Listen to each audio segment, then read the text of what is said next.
a gente deveria ter o mesmo tipo de medo quando a gente fala sobre esse tema pro público em geral, porque as pessoas vão entender exatamente isso. Já que eu não posso modular nada, eu vou fazer o que vier na minha cabeça, o que der vontade eu faço. Foi o que um paciente meu falou. Ele falou: Jean, é o seguinte, cara, eu vi um vídeo de um cara aí na internet falando que eu não tenho capacidade de escolha nenhuma. Na minha opinião, a gente não tem livre-arbítrio. Então você não escolhe o que você vai decidir. Então o cara chegou na terapia e falou: Jean, por que eu vou fazer terapia, cara? Eu não tenho possibilidade de fazer nada. Tudo é determinado pelo meu comportamento. Cara, tô sentindo um perigo nos nossos cortes sobre livre-arbítrio agora. É verdade. Eu tinha pensado.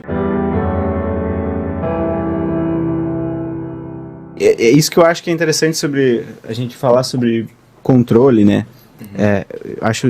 Nem acho tão interessante falar sobre livre-arbítrio, porque essa palavra, ela carrega um significado que muitas vezes as pessoas não... O que é livre e o que é arbítrio? E o que é livre-arbítrio junto?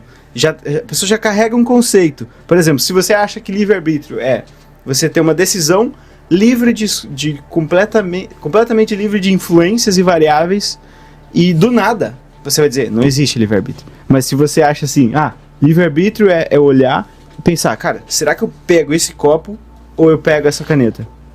Aí eu tô decidindo, ou seja, tô pensando, raciocinando, e meu pré-frontal tá... mas se eu pegar a caneta, o que pode acontecer? Se eu pegar o copo, o que pode acontecer?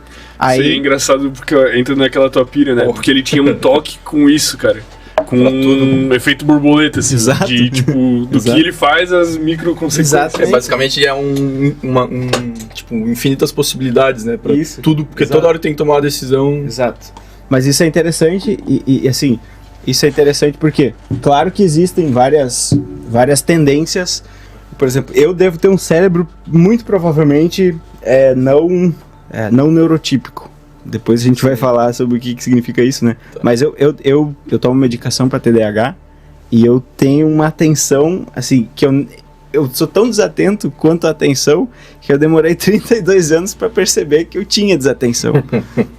Né? Por exemplo, na faculdade, eu ia lá, tava lá na aula, psicanálise, não sei do que, o Lacan e todo mundo, Lacan é difícil pra caramba. E eu pegava, cara, vamos ver o que esse cara fala. Pá. Tá, entendi, tá, beleza. E aí eu voltava pra casa, eu chegava em casa, cara, deixei o carro na faculdade, 40 quilômetros do outro... Nossa, cara. Mas assim, por que eu falei isso do neurotípico? Eu acho que tu falou que não é legal falar livre-arbítrio, é melhor falar controle. Isso, controle. Controle é mais interessante. Porque aí você vai ver, e tem uns argumentos interessantes sobre isso, assim, que a galera fala, o determinismo é o seguinte, se eu pegar esse negócio aqui e jogar, ele vai cair, né? Beleza. E toda causa vai fazer o efeito que, sim, esse negócio não vai cair se alguém não jogar. Uhum. Só que esse negócio aqui não tem córtex pré-frontal. Uhum. Então ele não consegue modular o próprio comportamento. Então ele não consegue dizer, beleza, eu sou um fone, eu não quero mais cair, chega desse papo de cair na mesa. O ser humano faz isso, né? E os animais não humanos, os primatas, eles têm um aprendizado muito grande, né? Mas, por exemplo, um cachorro, ele tem 30 vezes menos neurônios no córtex. Então o comportamento dele necessariamente é muito mais programado. Previsível, né? Então, assim, impulsivo. É mais impulso, é mais... não é tanto pro aprendizado. Ele aprende, mas... E a escolha evolutiva do ser humano é justamente o oposto, né? A evolução foi moldando o ser humano a vir mais imaturo, né? Mais prematuro, alguns dizem, e conseguir aprender mais. Então você vem com um cérebro tipo que cru, assim. Você vem com um cérebro com muito neurônio no córtex, que faz que aliás, né, o pessoal já vieram aqui falar isso. O córtex, ele não é necessário para você viver, né? O corpo vive, mas aí o tálamo manda as mensagens pro córtex e o córtex começa a associar um monte de coisa. Então eu posso olhar e posso pensar, cara, o William James pode ir pela rua 1 ou 2. E se ele ir pela rua 1, ele pode ir por alguma determinação, por exemplo, o fenômeno do priming, que a gente chama. Priming é quando você põe alguma informação no ambiente que faz o sujeito tender a decidir alguma coisa. Tem um estudo interessante que o Daniel Kahneman cita no livro Rápido e Devagar, que você lê mensagens, você lê algumas coisas sobre velhice e sai da sala. E aí eles viram que a velocidade dos caras saindo da sala quando leem coisas sobre velhice é menor do que quem não lê. Então eles chamam isso de priming. Então, assim, você tem livre-arbítrio nessa situação? O cara pode até decidir se ele vai com a mão no bolso, então, mas ele provavelmente vai decidir, entre aspas, né? O sistema dele vai caminhar menos rápido. Cara, mas isso assim, tipo, independente de quantos cálculos tu faz, tipo assim, tu não é livre de qualquer jeito, vamos dizer assim. Tipo, sei lá, um cachorro processa 2 vezes antes de tomar a decisão, vamos supor. Um ser humano, tu tem a liberdade de processar 200 vezes, ficar pensando, mas tu decide igual. E o que tu decidiu não é livre também. Só que tu tem a ilusão de liberdade. A ilusão de liberdade. Esse termo é bem legal. Por quê? Tem o cara que é o Michael Gonzaniga, que fez os estudos lá com o split brain, né? Então você tem os 2 hemisférios, você corta o corpo caloso e impede a informação de passar de um para o outro. Beleza, então se eu faço uma informação chegar no lado direito, o lado esquerdo, que é o que controla a fala, não vai conseguir falar sobre aquilo. Então se eu mostrar aqui, por exemplo, telefone, e aí mostrar tapa o olho aqui, que o cara tá com split brain. Então se eu tapar esse olho e entrar informação nesse olho, vai pro lado direito do cérebro. E aí eu pergunto pro cara, pra ele falar. Então ele teria que falar com o lado esquerdo, né, do cérebro. Fala alguma coisa, o cara fala. Telefone. Por que você falou telefone? Porque eu lembrei de um telefone, não sei o quê. Mas entende? O cara fechou um dos olhos e viu a informação só com um lado. Então o cérebro dele confabula que ele falou telefone, ou ele desenhou o telefone. Aí o cara vai desenhar também com a outra mão, que não mas isso é um experimento real? É um experimento real que ele faz. Mas como que foi feito isso, pô? Tipo... O cara que fez isso, ele trabalhava com pessoas que tinham epilepsia grave. Então quando você tem epilepsia grave, você corta o corpo caloso, você impede uma série de comunicações. Mas o corte fisicamente. É uma cirurgia? Exatamente, é uma cirurgia. Você tem os 2 hemisférios e a estrutura do meio, que é o corpo caloso. Você corta ela. E aí o que acontece? Você continua vivendo normal, só que algumas coisas bem específicas você não vai conseguir fazer mais. Por exemplo, você pega, fecha teu olho aqui, a informação entra por aqui, vai para esse lado. Aí, se você perguntar para a pessoa, porque, veja, se o cara fecha esse olho aqui e vai a informação para esse lado do cérebro não vai ter informação. Então, se você pedir para ele desenhar uma coisa com a mão que não sabe, a mão vai desenhar o que viu, que o cérebro viu, mas não vai saber por que desenhou. E aí esse cara, por exemplo, ele desenha o celular, aí eles perguntam, por que você desenhou um celular? Porque a minha tia comprou um celular novo e eu achei interessante. Mas na verdade ele tinha acabado de ver um celular com um dos olhos. Caralho. E aí o cara diz assim, bom, existe um intérprete. Esse cara cunhou esse termo, né? Existe o intérprete. O intérprete é essa coisa que confabula as decisões. Só que daí tem uma metáfora interessante que eu tava pensando pra falar, justamente a minha posição de que existe um tipo de controle, e mesmo que ele é ilusório, ele é necessário. Você tá dirigindo um carro, beleza, você tá lá dirigindo um carro. O carro, ele tá se movimentando não porque ele se movimenta, porque você dirige ele. Aí você vai dizer assim, bom, Gê, então o carro não é quem se movimenta. Quem movimenta o carro é o indivíduo que mexe o volante. Sim. Mas tira o carro. Agora, dá pra andar de carro sem o carro? Não. Então, o que isso nos diz sobre o livre-arbítrio, a questão ali do Gonzaninga e do controle? Se você não tem esse cara que confabula, essa função que confabula, talvez você não consiga tomar decisões. É isso que eu penso. Tanto é que se você tem toque, você tem dificuldade de tomar decisões, de não ficar lavando a mão excessivamente. Ou de não ficar pensando em tabus sexuais ou coisas, né? Tem os temas lá do toque que são recorrentes. E tem aquele exemplo clássico que o pessoal já falaram aqui também, o Phineas Gage, né? Atravessou uma barra no crânio dele, e o que aconteceu com o cara? Ele mudou a personalidade. Ficou difícil de tomar decisões. Ou seja, provavelmente essa barra feriu esse intérprete. Então, assim, na metáfora do carro é o seguinte... isso que eu não entendo, assim, algumas ideias que dizem assim, bom, esse negócio aqui não é a causa, então foda-se, joga esse negócio fora, né? O intérprete não é quem toma as decisões, ele é quem processa as decisões que já foram tomadas. Beleza. Ele justifica. Justifica. Então não existe controle nenhum. Né? Mas aí as pessoas que estão com esse cérebro e passam por esse experimento, não é que elas decidiriam a mesma coisa, só que elas não sabem porque elas decidiram. Tipo, ela desenhou o telefone. Cara, mas é muita loucura isso aí, velho. É complexo. Mas espera pra pensar o seguinte, ó. Você tá dirigindo o teu carro na tua vida. A tua vida é uma estrada.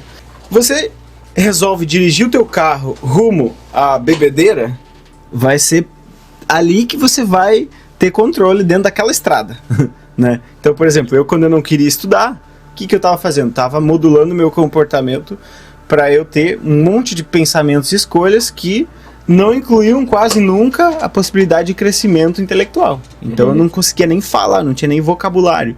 E se eu não tinha vocabulário, eu não tinha aquele horizonte cognitivo ampliando. Então o meu pensamento ficava sempre cada vez mais apertado, digamos. E daí funciona aqueles vieses de confirmação, que tudo que você acredita, você busca e comprova.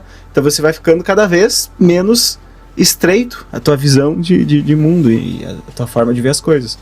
Por isso que muita gente não consegue falar de temas complexos e problemas complexos, porque as coisas estão muito complexas e o cara não tem essa maturidade de formar esses raciocínios. Bom, mas até nessa questão do controle do livre-arbítrio é estranho tu acreditar muito, porque daí a gente vai estar sempre à deriva, assim, vai sempre dependendo do acaso. Exato. Tipo, se, digamos, a gente vai falar sobre ansiedade hoje, daí tu vai dizer que uma forma de diminuir a ansiedade é fazer tal coisa.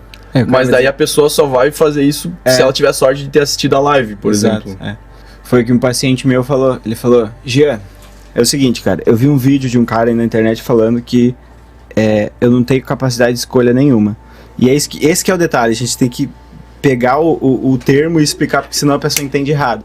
Se você está dizendo que o ser humano não tem possibilidade de controle, ele vai entender isso. Mas se você está explicando, por exemplo, o tema do livre-arbítrio e não definindo o que é livre-arbítrio, ou seja, se eu estou falando livre-arbítrio, querendo dizer, sempre alguma variável influencia em você, aí beleza. Mas a pessoa não entende isso. A pessoa entende, ele quer dizer que eu não tenho controle nenhum.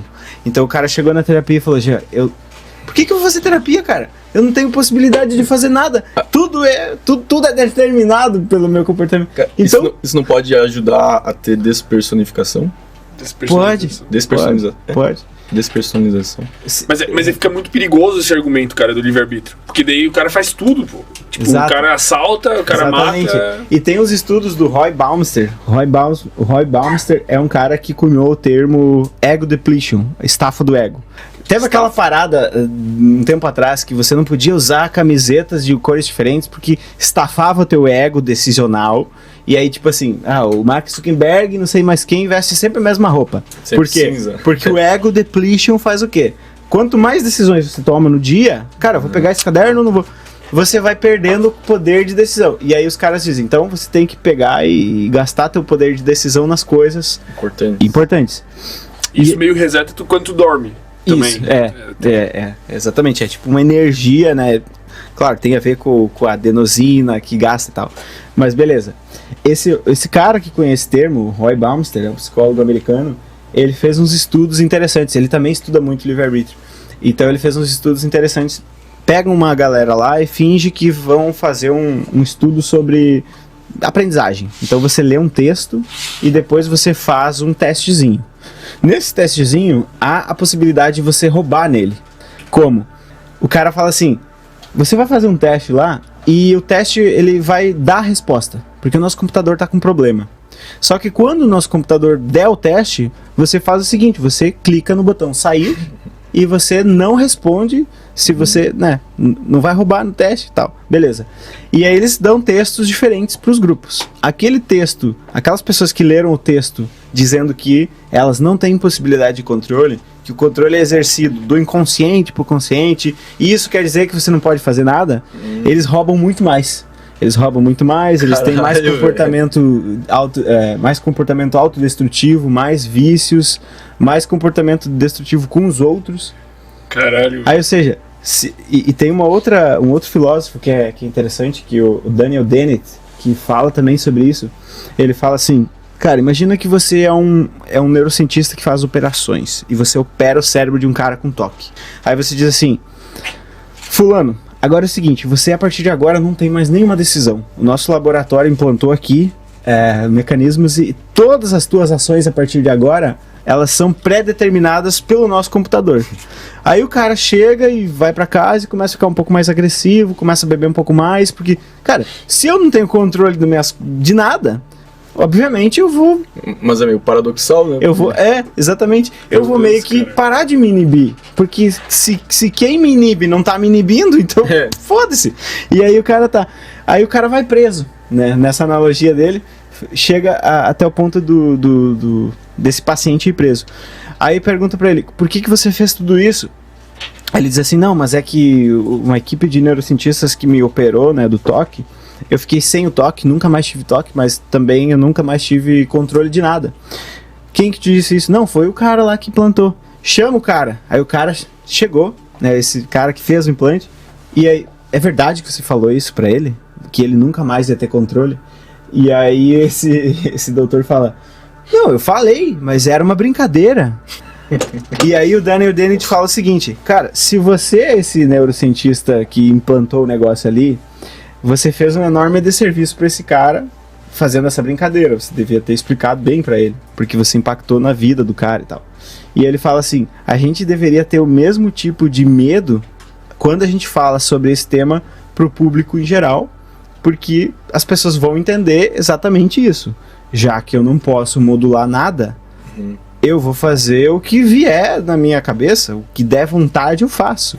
E aí eu não tenho capacidade de inibir nada e nem de controlar. E eu vejo, assim, racionalmente eu fico tentando pensar para poder acreditar nesse outro lado, e eu não consigo, sabe? Por conta desses vários argumentos aí. Mas é perigoso o cara que sabe pouco, né? Porque o cara, tipo assim, até eu tô sentindo um perigo nos nossos cortes sobre livre-arbítrio agora. É assim, verdade. eu tinha pensado. Mas Agora o cara você falou. entra, o cara ouve pouco, e daí o cara Já acho que sabe muito. O cara já acha que sabe muito, daí o cara pensa, não, eu vou escolher fazer uma cagada, eu não Exato. tenho poder de decisão, eu já escolhi Exato. fazer isso. Exatamente. Eu fui modulado para fazer isso. Então, assim, eu acho que tem que ter uma coisa primordial, que é... Eu percebo muito isso, assim, quando eu falo no podcast, eu sempre tento, antes de falar alguma coisa, explicar o que significa aquela palavra. Porque às vezes a pessoa entende outra coisa daquela palavra. E aí já era.